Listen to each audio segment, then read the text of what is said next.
안녕하세요. 사연 왔어요 톡톡입니다. 구독과 좋아요 알림 설정 꼭 부탁드립니다. 그럼 오늘의 이야기 시작해 보겠습니다. 저는 37살 여자입니다.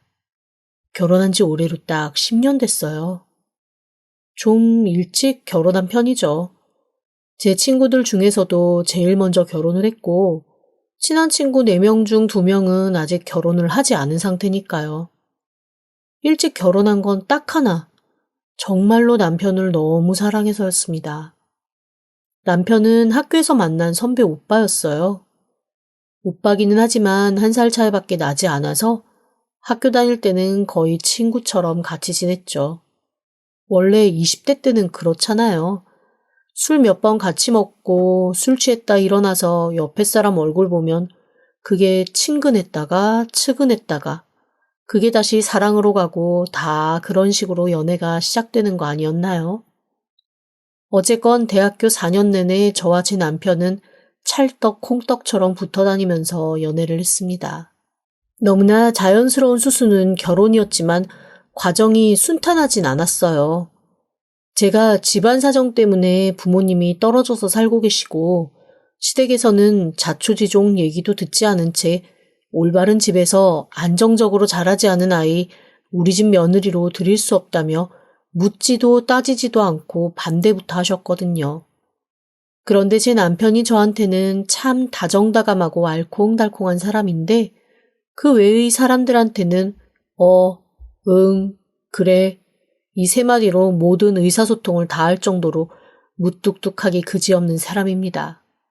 아마 시어머니로서는 평생 그렇게 자기한테 단단만 얘기하던 남편이 저한테는 사랑한다, 고맙다, 귀엽다, 즐겁다, 오만 표현을 다 하는 걸 보고 제가 더 꼴보기 싫었을 수도 있어요. 하지만 맏아들이고 가타부타 말도 없는 고집 센 남편이 저 아니면 평생 그 누구와도 결혼하지 않겠다고 처음으로 부모님 앞에서 긴 문장으로 자기 의견을 피력하는 걸 본 이후에 시부모님은 어쩔 수 없이 결혼을 허락하셨습니다. 그리고 남편의 고집으로 예단 예물을 다 생략하고 결혼식도 딱 가족들끼리만 모여서 하는 조촐한 스몰 웨딩을 했어요. 그것도 또 시어머니는 난리를 치셨죠. 아니, 어느 집 법도가 첫 결혼하는데 스몰 웨딩을 한다니? 이때까지 네 아버지랑 나랑 뿌린 축의금 수거는 해야 되지 않겠니? 이거는 불효야, 불효! 하지만 그때도 저는 입도 뻥끗할 기회가 없었습니다. 정말 평생 말없이 살던 남편이 그때 자기가 얘기해야 될 말에 총량을 다 하는 것처럼 부모님께 와다다 쏟아냈거든요. 결국 시어머니가 지고 말았죠. 시아버지는 시어머니와 달리 그래도 말도 좀 통하고 진중하신 분이어서 나중에 따로 저한테 응원한다고 우리 가족 되어줘 고맙다고 얘기도 하시고 별도로 저한테 아버님이 서운해서 그런다며 팔찌와 목걸이, 반지 세트를 사주기도 하셨습니다. 물론 어머님께는 비밀로 하라고 하셨지만요. 시어머니가 알면 난리가 날 것이 뻔했거든요. 시어머니는 고집도 있는데 뒤끝도 있는 사람이라 예단 예물 없이 스몰 웨딩 하기로 정해놓고도 본인 고집에 대한 미련을 버리지 못하셨습니다. 오죽하면 저희 엄마 아빠를 만난 상견례 자리에서도 몇 번 예단이나 예물 그리고 간소한 결혼에 대한 불만을 얘기하려고 입을 뻥끗뻥끗 하셨어요. 그런데 그때마다 남편이 아주 매서운 얼굴로 어머니를 보며 어머니를 아마 쿡쿡 찔렀던 모양이에요.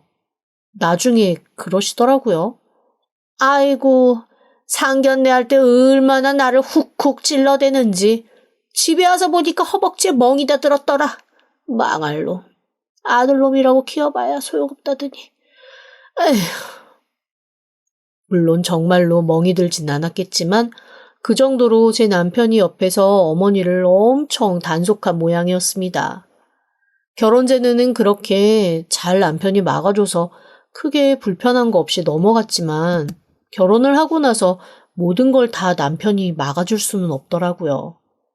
그리고 저도 그때마다 남편한테 어머님이 이렇게 하셨다, 저렇게 하셨다 얘기를 하기가 좀 곤란해지는 상황들이 자꾸 생겼습니다.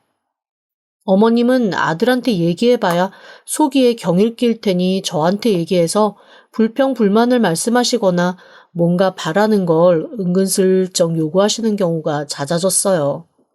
처음에는 남편한테 얘기를 했죠. 그랬더니 결국엔 남편과 어머님의 싸움만 만들고 있는 형국이 되더라고요. 처음 몇 년은 그렇게 남편을 앞에 내세워서 어머님과 대신 싸우는 사람으로 만들었는데 이게 시간이 지나다 보니 남편도 매번 자기 엄마랑 싸우는 거 힘들어하고 저는 저대로 어머님과 아들 사이 이간질하는 그런 사람이 되고 영 불편한 게 아니었습니다. 그때 저희 친정엄마가 차라리 남편한테 말을 하지 말고 네가 한번 눈치 없는 사람, 시어머니한테 답답한 사람 되면 오히려 네 남편과 시어머니 사이가 나빠질 리는 없을 거다라는 조언을 해주시더라고요. 엄마 말씀은 제가 생각해도 꽤 타당한 얘기였습니다.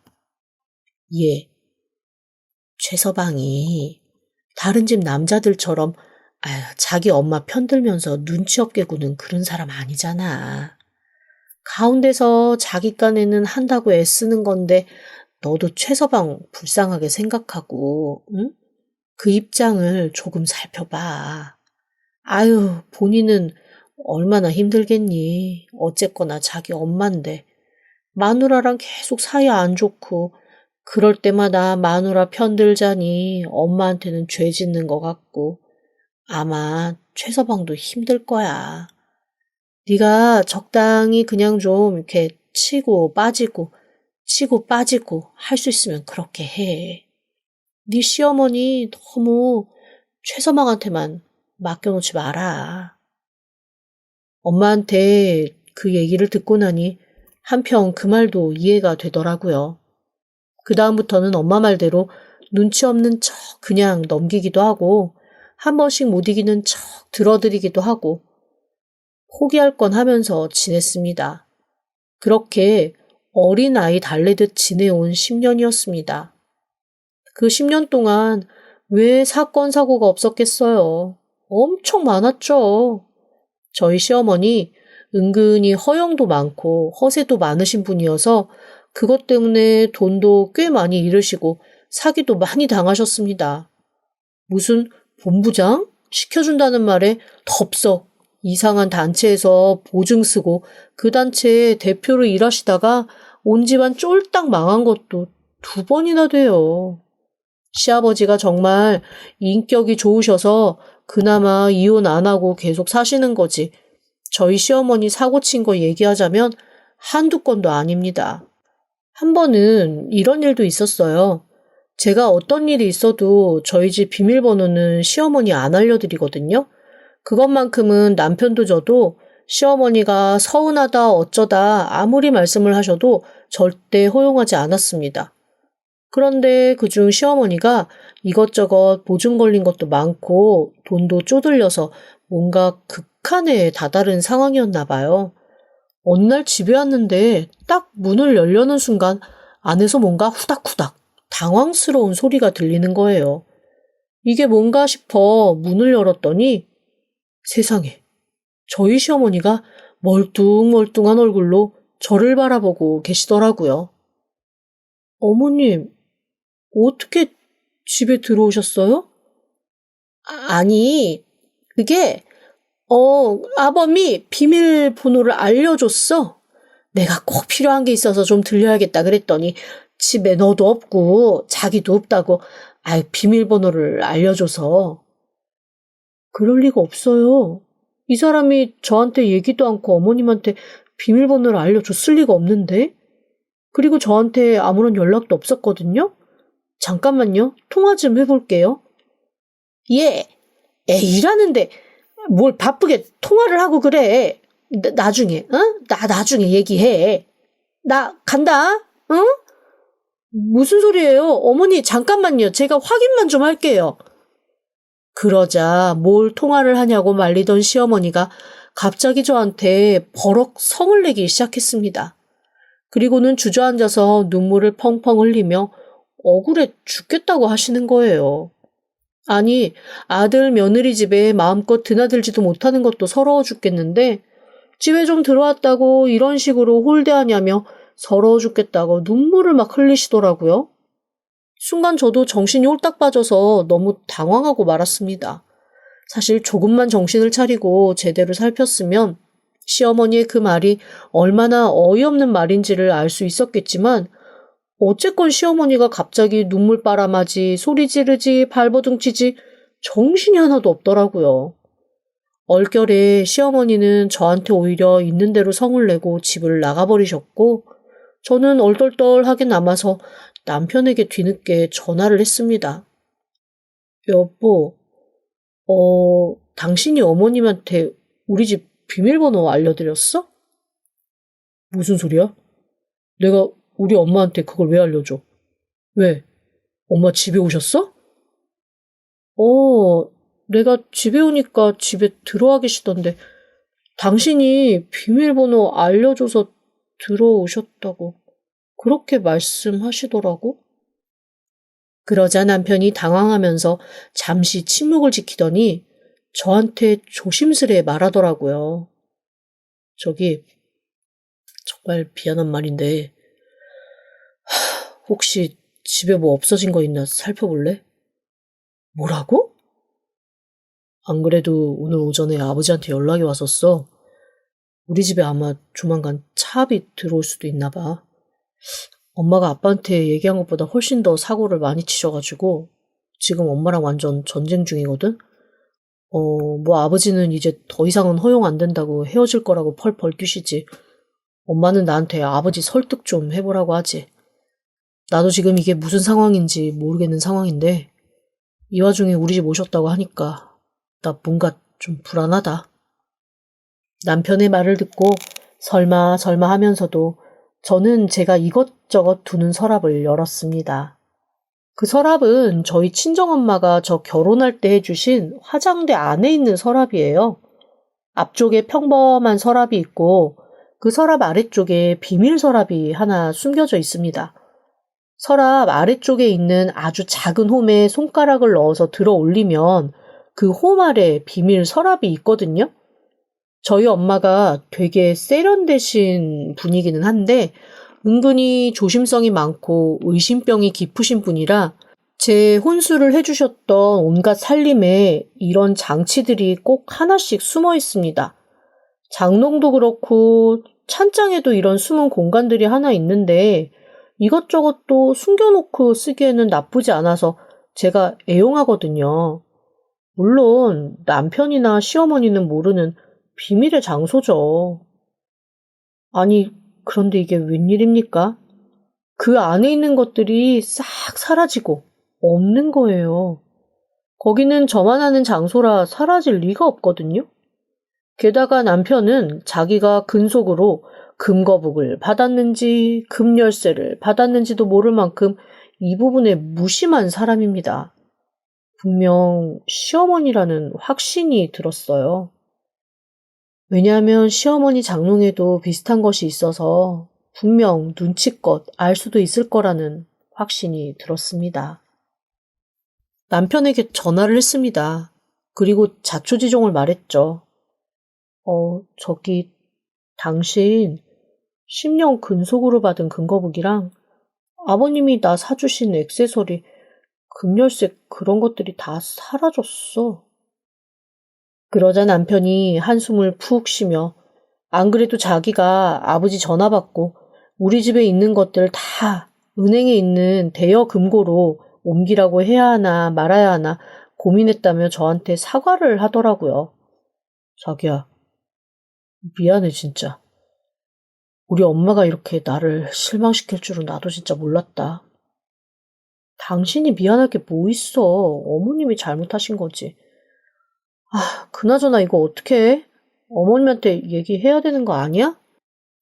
일단 좀 있어봐. 당신은 당분간 모른 척 해주라. 미안해. 남편이 그렇게 얘기하니 어쩌겠어요. 그냥 모른 척 하고 넘어갔죠. 결과적으로는 시어머니가 그 금과 액세서리들을 들고 동네 금은방을 가셨는데 남편에게 연락받은 시아버지가 금은방 주인에게 미리 얘기해둔 바람에 아주 망신만 톡톡히 당하셨다고 하더라고요. 금은방 주인이 모르는 척 시어머니가 갖고 온 물건들을 감정하겠다고 보시다가 이거 도난신고 된 것들인데 어디서 나셨냐고 물어보셨나 봐요. 당연히 시어머니 당황해 하셨겠죠. 무슨 표시가 있어서 도난신고를 하냐. 그리고 이거 우리 애들 건데 이게 어떻게 도난신고가 됐냐. 그런 식으로 주절주절 이실직고를 다 하신 모양이에요. 그리고 그 자리에 시아버지가 나타나셔서 애들 거를 몰래 갖고 갔으면 그게 도둑질이라며 시어머니를 아주 개망신을 주셨다고 하더라고요. 결국 시아버지가 그날 저녁 저한테서 시어머니가 몰래 갖고 간 그 물건들을 싹 갖고 와서 사과하시는 걸로 일단락은 났는데 그날 이후 시어머니 저랑 1년을 말도 섞지 않으셨습니다. 나중에 알고 보니 남편과 가족이라는 증명서를 가지고 열쇠공을 불러서 문을 열어달라고 하신 모양이더라고요. 오, 열쇠공이야. 같이 사는 가족인데 내가 나이가 들어 비밀번호를 잊어버렸다 이렇게 얘기하니 별 큰 의심 없이 열어줬던 모양이에요. 뭐 그 사람을 딱히 의심하거나 원망할 생각도 없지만 어쨌건 그런 일도 한번 있었습니다. 그런데 저희 집의 문제는 비단 시어머니뿐만이 아닙니다. 사실 시어머니보다 더 큰 문제는 저희 도련님이에요. 제 남편이 시아버지의 성격을 닮았다면 도련님은 시어머니를 응축한 듯한 그런 사람입니다. 훨씬 더 아나무인인데다가 자기 중심적이고 본인 생각밖에 못하는데 세상에 대한 불만은 그 누구보다도 많은 그런 타입입니다. 오죽하면 제 남편이 자기 동생 도와주겠다고 여러 번 부모님 몰래 혹은 부모님한테 말씀드리고 이것저것 많이 지원을 해줬다가 이제는 나도 더 이상은 힘들다며 아예 손을 뗀 상태입니다. 저랑 처음에 남편이 결혼한다고 했을 때도 그 당시 고등학생이었던 저희 도련님이 저한테 대뜸 뭐라고 했는 줄 아세요? 형수, 우리 집에서 편하게 살려면 엄마한테 잘 보여야 되는데 우리 엄마한테 잘 보이는 방법은 하나예요. 나한테 잘하면 돼요. 우리 집이 아빠는 형 편이고 우리 엄마는 내 편이거든요. 약간 그게 편이 갈려 있어. 그런데 형수가 나랑 척을 진다? 그건 곧 시어머니와도 척을 진다는 거지. 그러니까 저한테 잘하세요. 일단은 우리 용돈 주는 것부터 한번 해볼까요? 그게 저와 처음 만났을 때 불과 고등학교 2학년밖에 안 된 저희 도련님이 한 얘기였습니다. 그날 두 형제가 얼마나 저를 앞에 두고 싸웠는지 저는 그때 완전 질려서 저희 도련님하고는 완전 불가금 불가언의 관계를 가지고 있죠.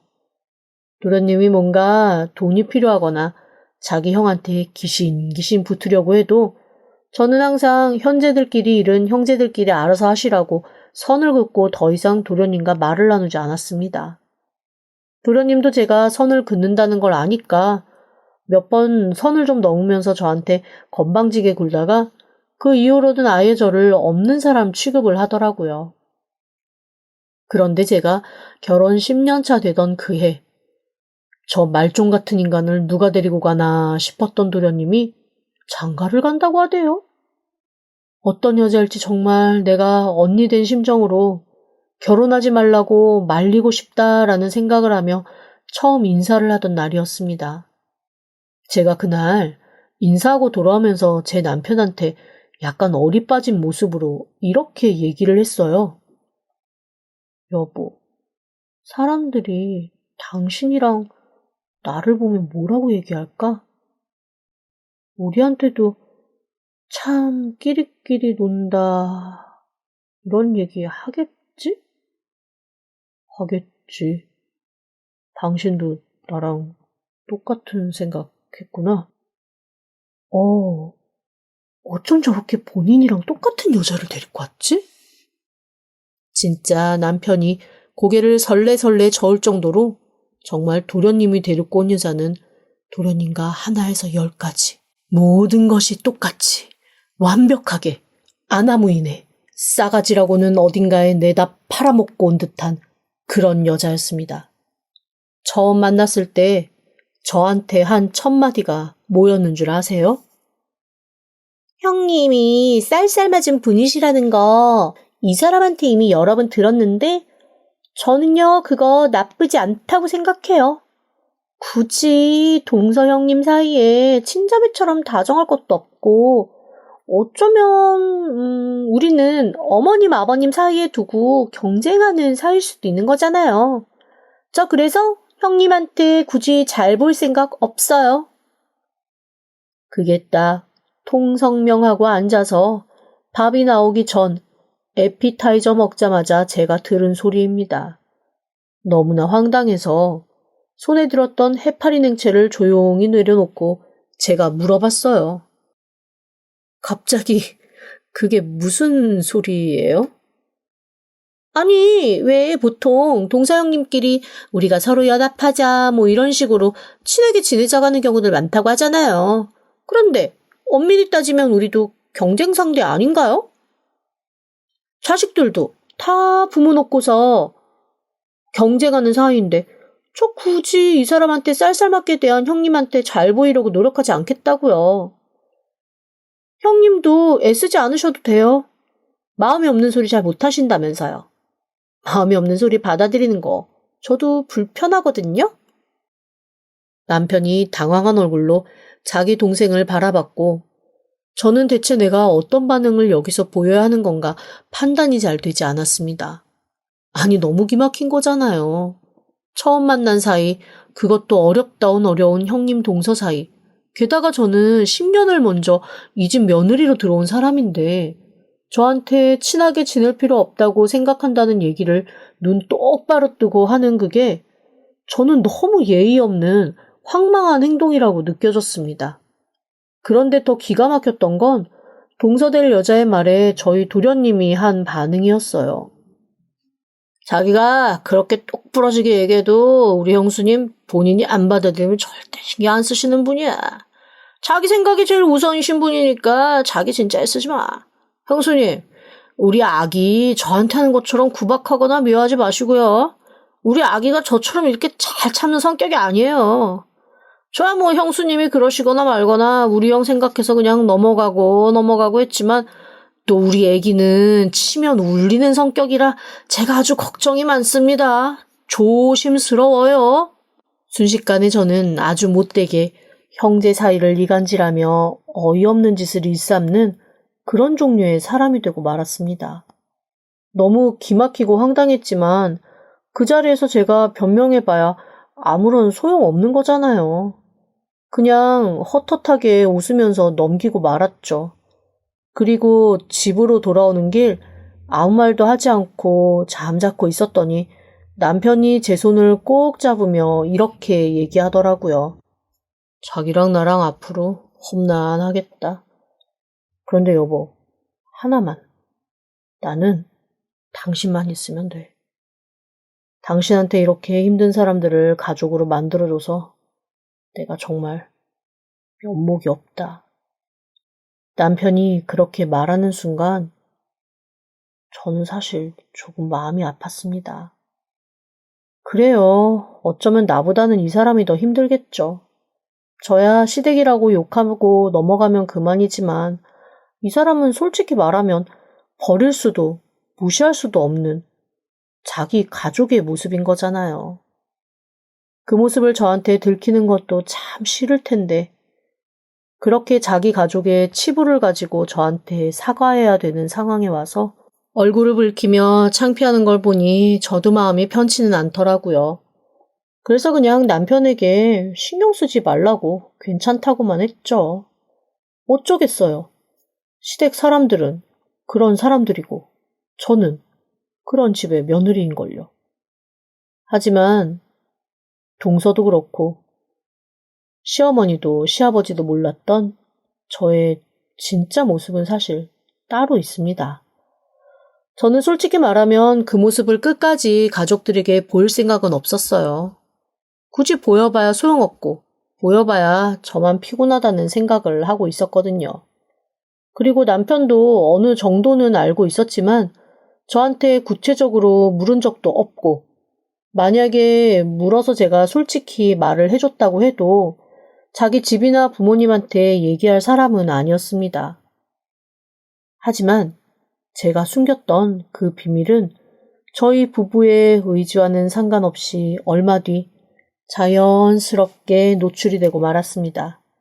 그것도 아나무인 동서 때문에 말이죠.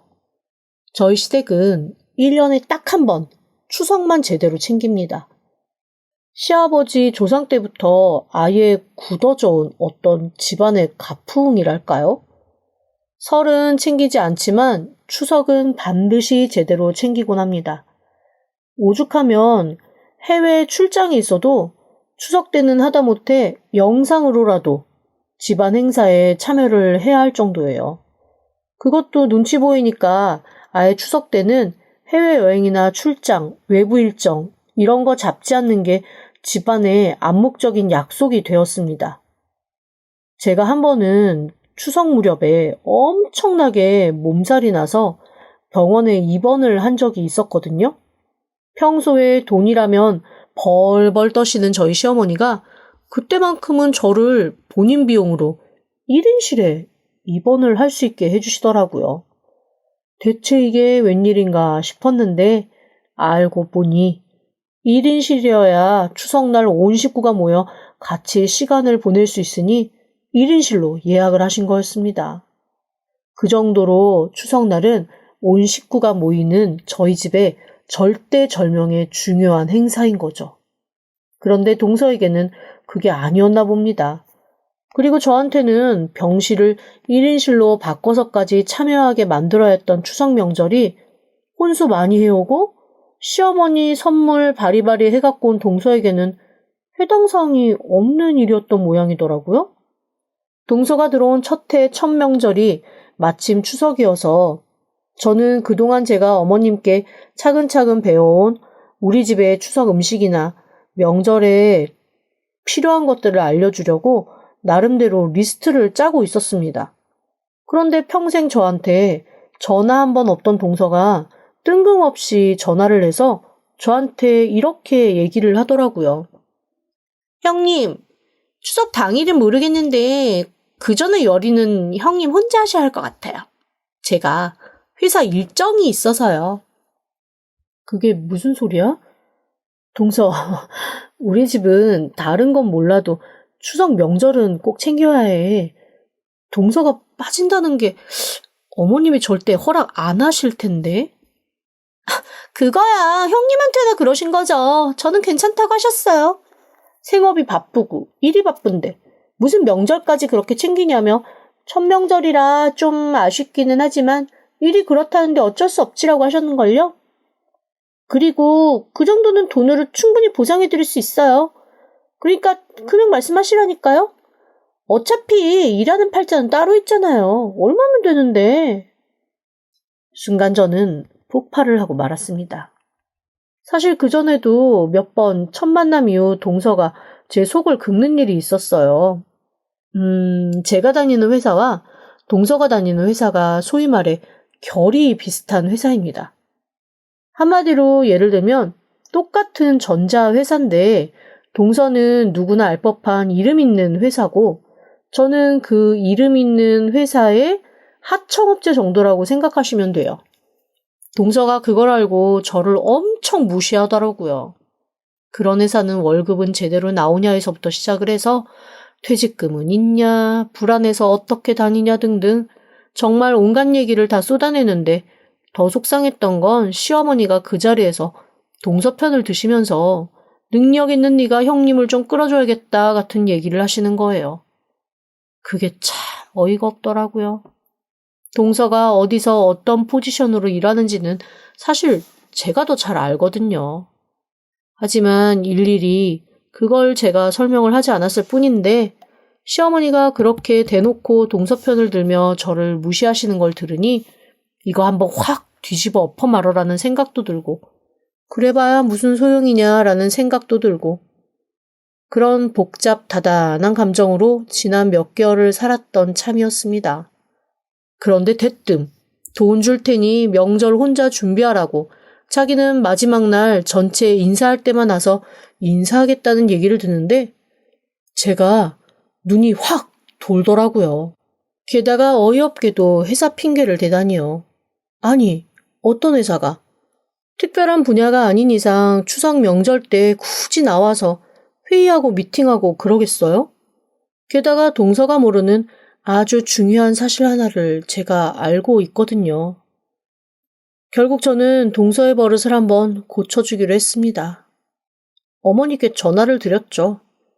어머님은 명절 음식 같이 못한다는 동서 때문에 이미 마음은 좀 상하셨지만 당신께서 동서한테 이미 말을 꺼내놓은 게 있고 풀어줄 대로 풀어준 부분이 있으니 괜히 저한테 짜증을 내시더라고요.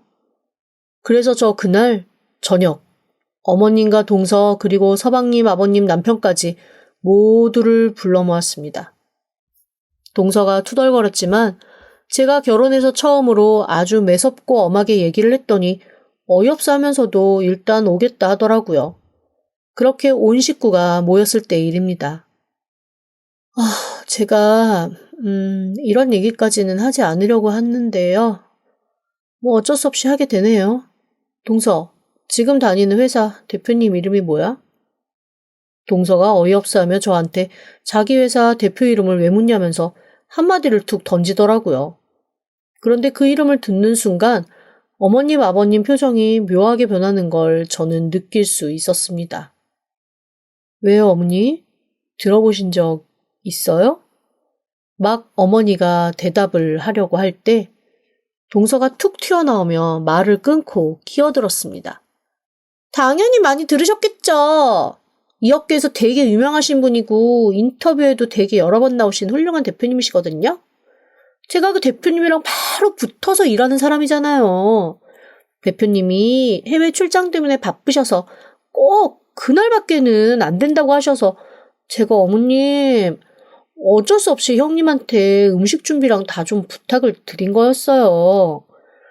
대표님이 그날밖에 안 된다고 저 없으면 안 된다고 하시는데 제가 거절을 할 수가 있어야 말이죠.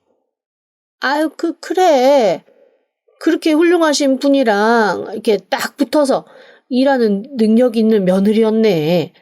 그래, 원래 사람이 다 자기 영역이 따로 있는 거야. 뭐 몸으로 때우는 사람 있으면 돈으로 후원하고 지원하고 그러는 사람도 있고 원래 다 그렇게 다른 거다. 사람이 사는 방법이 다 달라. 그런데 동서 어떡하지? 그 회사 대표님 내가 좀 아는데 회사 출장 계획 없으시던데? 그리고 동서가 일한다는 그날 집에서 아들 며느리 기다리실 거라고 하시던데? 뭐라고요? 형님이 무슨 수로 그걸 알아요? 어이가 없네? 우리 대표님 스케줄을 형님이 어떻게 알아요? 회사 다니는 내가 알지. 신문에 난 것도 아니고. 아니, 내가 어제 확인했어. 우리 아빠한테. 우리 아빠요? 그날 내 동생 가족이랑 나랑 이 사람 오길 기다리실 거라고 하셨는데 회의한다는 말씀은 없으셨어. 그 순간 저희 어머님 아버님의 얼굴이 아차 싶은 표정이 되더라고요. 그리고 뭔가 고개를 갸우뚱갸우뚱하던 서방님도 헉 하는 얼굴이 되었습니다. 네, 저희 아빠가 동서가 다니는 그 회사 대표님이십니다. 물론 제가 결혼할 때는 그 회사의 대표가 아니었어요. 전무 정도까지 하셨었는데 얼마 전에 회사 대표로 취임을 하시고 그 취임한 것도 뉴스에조차 나지 않게 아주 은밀히 하셨습니다. 회사가 어려운 시절 책임감을 가지고 시작하신 일이어서 드러나지 않게 혼자 조용히 일하고 싶다는 걸 밝히셨거든요. 저 역시 굳이 저희 아빠가 대표이사가 됐다는 얘기를 시댁에 하지 않았습니다. 그래 봐야 아버지가 대표이사인데 우리 아들 좀 그 회사 취직시켜줘라. 너는 뭐 더 받는 거 없냐? 이런 얘기 나올 거 뻔한데 제가 뭐 하러 그러겠어요. 어쨌거나 그 자리에서 어쩔 수 없이 밝히고 말았죠. 저희 시어머니 얼굴이 하얗게 질렸습니다. 사돈 이름을 듣고도 긴가민가 하시던 분이니 뭐 말 다 했죠 뭐. 그리고 거짓말을 하다 들킨 동서는 파랗게 질렸고요. 아주 울그락 푸르락 난리가 났더라고요. 저는 동서에게 아주 냉정한 목소리로 이때까지 동서가 저한테 해왔던 아주 사소한 거짓말들, 그리고 저한테 똑똑한 지신양 말했던 회사에서 소소하게 다양한 횡령을 했던 것들, 그런 이야기를 싹 제가 다 증거로 가지고 있다는 걸 동서한테 드러냈습니다. 동서, 이쯤 되면 동서가 어떤 입장을 취해야 되는지 알 것 같지 않아? 지금 동서 굉장히 나한테 큰 거 들킨 거고 많이 잘못하고 있는 거야. 이때까지 동서가 했던 회사의 나쁜 행동들, 그런 거 회사에서 모를 거라고 생각해? 아니, 다 알고 있더라. 회사에서도 조만간 동서한테 뭔가 조치가 날아갈 것 같아. 내가 이 얘기를 먼저 해주는 건 그래도 동서가 먼저 이실직고하고 선처받을 수 있는 기회를 가졌으면 해서야. 회사에서는 명절 끝나면 조만간 전체적으로 대대적인 감사를 해서 잡아낼 거라 하더라고. 원래는 이렇게 알려주는 것도 안 되는 건 아는데 그나마 내 남편 동생의 아내니까 알려주는 거야. 나머지는 동서가 알아서 판단해. 저는 그 말을 마지막으로 남편과 함께 집에서 나와버렸습니다. 그날 이후 제 삶은 아주 편해졌어요. 시어머니는 저한테 단 한마디도 토달지 않는 아주 순딩순딩한 양반으로 돌아가셨고, 저희 시아버지는 저한테 우리 며느리 파이팅! 내 평생 쌓인 채증이 다 내려갔다라는 얘기를 문자로 보내주시더라고요. 제가 우리 시아버지 힘내시라는 의미로 두둑하게 용돈도 좀 보내드렸습니다. 저희 시어머니한테는 단 한 번도 드린 적이 없는 큰 액수의 용돈이었죠. 평생 유리 지갑으로 사시면서 저희 시어머니한테 달달 볶이신 우리 시아버지, 그걸로 조금이라도 기 펴시라고 말이죠. 그리고 동서는 제가 얘기한 대로 회사에서 소소히 횡령했던 것들이 다 걸려서 회사에 징계를 받게 되었습니다. 더 이상 회사를 다닐 수 없는 지경에 이르렀고, 동서 믿고 사업하겠다고 회사에 사표 내놓은 시동생과 함께 둘이 아주 난리가 났더라고요. 결국 서로 이혼하네 어쩌네 한다는데 그것까진 제가 신경 쓸 일이 아니라 신경 쓰고 있지도 않아요. 어쨌건 저는 그렇게 오랫동안 꾹꾹 눌러왔던 한 방으로 저희 시어머니와 건방진 동서 어퍼컷 하나씩 먹이고 지금은 몹시 평화로운 일상을 살고 있습니다. 제 남편과 제 삶은 그 이후로도 크게 변한 건 없어요. 저희는 그저 저희가 사는 그 속도대로 사는 게 꿈이거든요. 지금까지 들어주셔서 감사합니다. 구독과 좋아요, 알림 설정은 사연 왔어요 톡톡에게 큰 힘이 됩니다.